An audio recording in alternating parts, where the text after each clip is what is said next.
Ольга Валерьевна, здравствуйте. О текущей эпидемиологической ситуации в Якутии.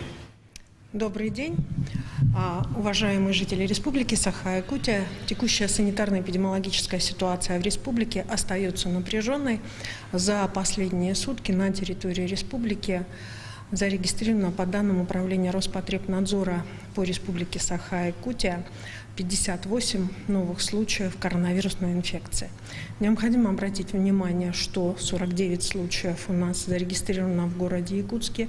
Это небольшое повышение по сравнению и с прошлыми сутками, но я думаю, что это все подконтрольные, соответственно, контактные лица, которые были достаточно понятны именно нашими эпидемиологами в определении круга заболевших.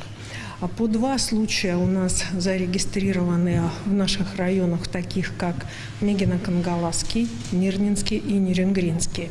Но само по себе, к сожалению, в Мегино-Кангаласском улусе это новые очаги.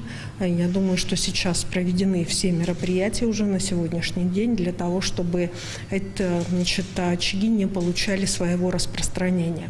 Что касается непосредственно по одному случаю у нас сегодня зарегистрировано в Татинском районе и Верхоянском районе. И хочу обратить внимание на то, что в Верхоянский улус у нас сегодня вылетела бригада во главе с главным онкологом республики с Леной Николаевной Афанасьевой и, соответственно, к вечеру доложит ситуацию с точки зрения необходимости принятия тех или иных мер. И хочу обратить внимание, у нас достаточно длительное время, в течение недели не было случаев в Намском улусе. Сегодня вновь зарегистрирован один из случаев в Намском улусе, и это не относится к новому очагу, это один из контактных лиц, которого наши ребята видели именно с точки зрения отслеживания ситуации.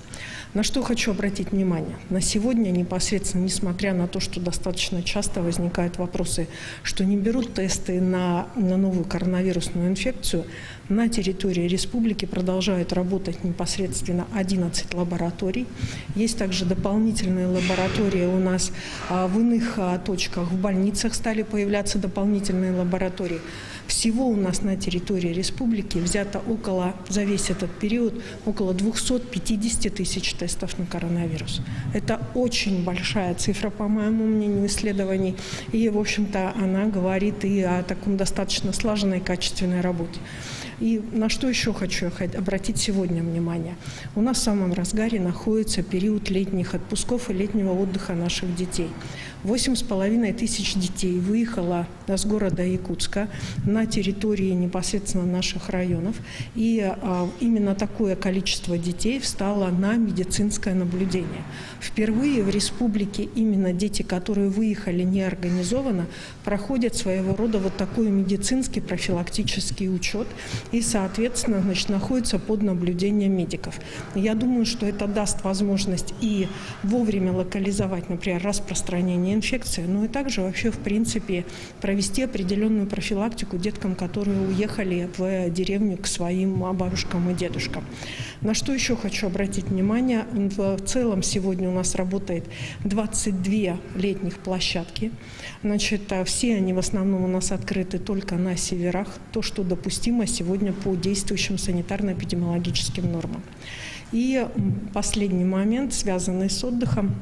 На настоящий момент Роспотребнадзор Российской Федерации разрешил вывоз детей из арктической зоны республики непосредственно на отдых за пределы республики.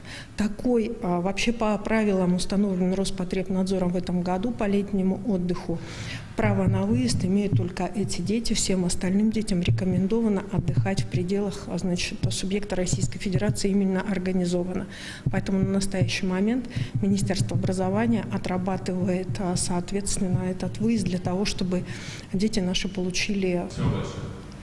Это был брифинг оперативного штаба по противодействию коронавирусу с информацией на 11 часов дня 9 июля. Оставайтесь с нами.